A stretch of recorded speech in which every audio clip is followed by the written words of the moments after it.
Yes, bakunzi ba Kamanzi official nongeye kubasuhuza mbifuriza kugubwa neza aho buri wese aherereye. Ni wa mwanya rero tugaruka ku makuru atandukanye ajyanye cyangwa se ashingiye ku bukungu bushingiye ku ikoranabuhanga. Tukibanda cyane kuri Pi Network ndetse na cryptocurrency muri rusange, aho tuzajya tugenda tubadondoshaho izo tumenye izo tubona zifite umujyo mwiza. Hanyuma rero tugende tuzibagezaho yaba ari inyungu zirimo ibikorwa bikorwamo nizo dushobora kujoininga cyangwa se gufatanya nazo. Ubu rero turababwira kuri Ruby Network na Pi Network. Ruby Network abashaka kwiregistaringa ari ubwa mbere, murebe ikiganiro kuri Kamanzi official, ikiganiro nimero 219. Hanyuma abashaka kumayininga Pi ari ubwa mbere murareba ikiganiro nimero 148 bibafasha. Hanyuma ibijyanye no kuzuza ibyangombwa mwihangane, turaza gutangira rwose kubaha amakuru y'ukuntu buri kantu mugenda mukuzuza ubwino ku bundi. Ariko abakeneye ko mbafasha ejo kuwa gatandatu nababwiye ko munyandikira SMS nkababwira, hanyuma nzaba ndaha, hanyuma bigende neza. Utanyandikiye SMS no. Reka twigarukire kuri Pi Network. I Toronto muri Canada, Consensus 2025. Inama mpuzamahanga kuri blockchain, kuri web3, kuri artificial intelligence n'ibindi bishamikiyeho. Iteraniyemo abantu barenga 15,000 baturuka imihanda yose ku isi, harimo na Dr. Nicholas nk'umuterankunga w'iyo nama. Uyu munsi akaba ari umuntu ufate ijambo ryihariye. Turategereje umunsi ni ku tariki 16 z'ukwa gatanu 2025. Ariko inama uyu munsi nibwo isoza. Ku munsi w'ejo kuri 15 rero mu bavuze cyangwa se mu batanze ikiganiro harimo na Eric Frederick Trump, umuhungu wa Donald Trump. N'umuhungu we n'urubyaro rwa gatatu, akaba umuhungu we wa kabiri, umugabo w'imyaka 41, n'umushoramari nyanani ya mweru burya. Kimwe mu bintu bikomeye yavuze harimo yuko Amerika igiye gutangiza coin yabo yitwa American Bitcoin. That's one.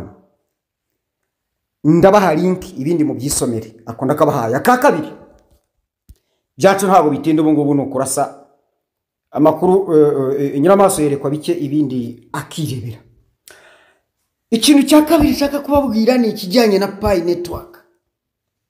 Mon chers amis, my friends, inshuti zanjye, baganda bange, abanyamukago, indimi zose tuzivuge wenda ariko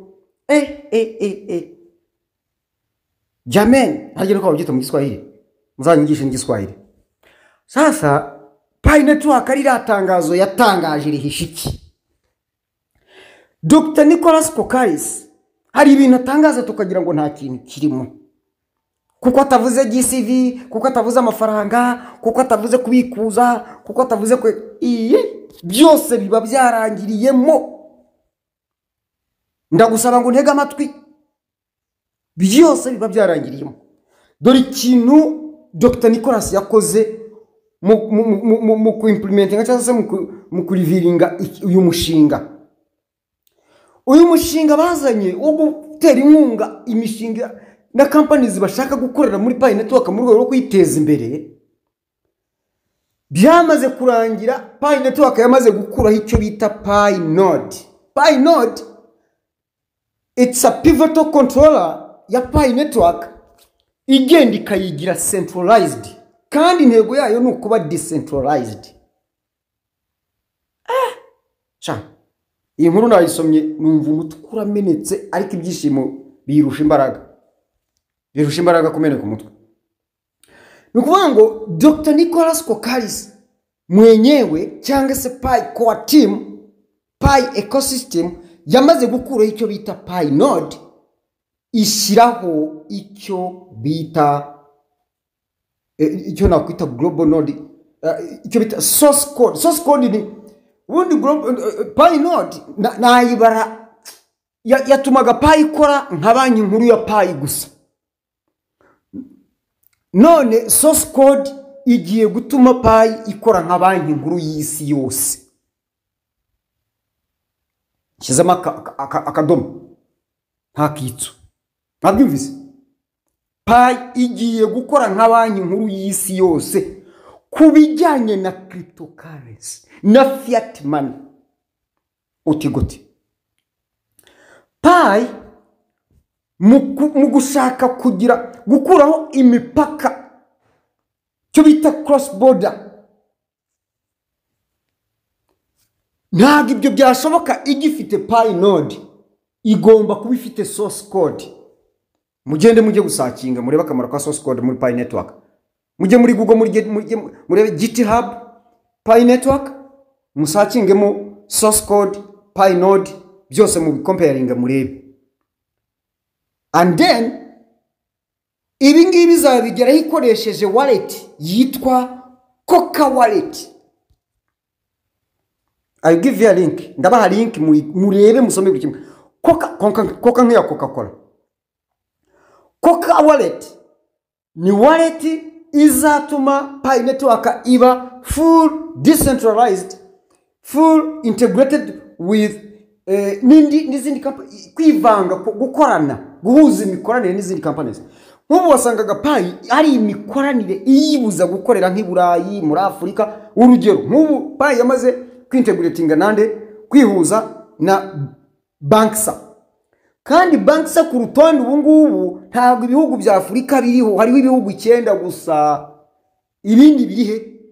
Ibi rero ibingi muri ritangazo rero bizatuma Pi network itagira umupaka kuri cryptocurrency iyo ariyo yose no kuri fiat money ya yose, kubera ko iyi wallet izajya ikorana n'amabanki na nimero za telefone ku buryo amafaranga ava direct from blockchain to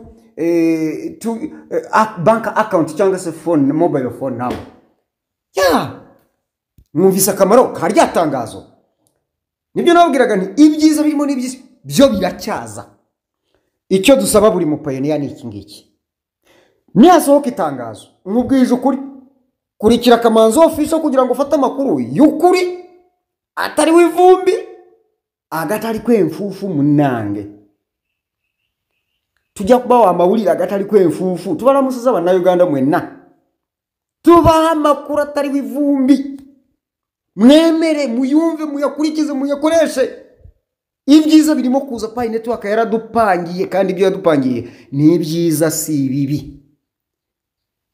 Gutinda ko bizatinda ariko mu bitegereze ko kuzaho bizaza. Higira umupayini w'icika intege, ni mukanguke, ni mu mayininge, ni mwuzuza ibisabwa. Abashobora kumbona mbafashe, abatashobora mujye kuri cyano murebe n'abandi bagenzi banyu babizi. Nuko nabonye babafasha bakanabiba. Yes, ariko mutuze mukanya nari mu ndebe igiciro agaciro ka Pi kuri exchange ya OKX yageze kuri 0.18. Bisobanuye iki? Ibi biratuma Pi network none igiye kuzamuka n'imbaraga. Buriya abantu bari mu kugurisha ni benshi, abakire barimo barazigura. Nibo bagiye gushyira ku isoko, utaragurishije utarimazeho tupayi azaprofitiramo. Abakire batagiye gushyira ku isoko kuri kagaciro ko hejuru. Mutuze kuza ko bizaza naho byatinda. Mwitene bukamwicika intege, no, mutegereze inzogera ya nyuma, mutegereze ifirimbi ya nyuma ifite byinshi kandi byiza. Bwira inshuti zawe, sharinga kuri WhatsApp baho, sharinga ushyiraho nk'iyi video, ushyiraho nk'iyi nkuru, ushyiraho nka ya yindi registeringa yaba Ruby yaba narababwiye Ruby yatangiye gucuruzwa kuri Pi Bridge. Pi murabizi ifitanye imikoranire na Pi bikomeye. Pi Bridge ifite application yitwa Pi Base. Nabyo turaza kwiga uko ufungura konti bikorwamo na KYC nabyo. Bundi ibi bintu byose bidafite KYC bari ibintu bibicupu bira. Rero ni mwihangane. Ikintu kiruta ibindi nubwo utaruzuza ibyangombwa ariko kumayininga ujye umayininga nk'uko umutima utera. Yes. Kugira ngo ejo cyangwa ejo bundi nibiramuka bifa. Nk'ubu ni mujya kureba mukareba Pi network abantu bamaze kuyidownloadinga bamaze kuba miliyoni 100. harimo ab'ibicupuri abatarayikoresheje bene nk'ibyo. Ariko isaha n'isaha mwajya kumva mu kumayininga byahagaze, ariko ndabona tugifite intuzo, turacyafiteyo agahenge, turacyafiteyo akapayi rwose, sibyo? Turacyamayiningaho. Wajya kubona ukabona tugeze mu kwa gatandatu, ukabona tugeze mu kwa karindwi, nta kibazo. Ubu ikintu kiriho isi yerekejeho amaso ni ugukorana, ni uguhuza imikorere, ni ugukora umuyoboro umwe. Hakabaho kugeza ubwo hari bubeho central bank imwe y'ama cryptocurrency ku isi. Pi network niyo yabigezeho, nifite iyo gahunda. Muri ubushize iyo nababwiraga iriya Pi Core, Pi stable Pi Core ifite amakuru izashoboza isi kubona amakuru afatika azabashoboza kubaka imiturirwa, imijyi kuri Marisi. Ifite ubushobozi bwo kucukumbura amakuru kugeza mu nda y'isi aho abandi batageraga. Stable Pi Core ikazagendera kugira ngo ibe stable, izaba iri supported by Quantum Pi Network. Stable coin iri supported by Quantum Pi Network. Pi ifite agaciro k'ibihumbi 344,159 by'amadolari y'Amerika. Nturebe ibyiriho hano none, aha ntago ari byo duhanze amaso, turareba ibiri kure. Hanyuma ubu barimo kubaka ibikorwa remezo, ariko ntabwo dushobora kuba nk'akarwa cyangwa ngo abandi tubasiga inyuma. Hari guhuza imikoranire, arizo izi nama, izi consensus. Reka dutegereze ijambo rya Dr. Nicolas uyu munsi, ndatekereza ko riza kuza ari igikura nkota. Mugubwe neza.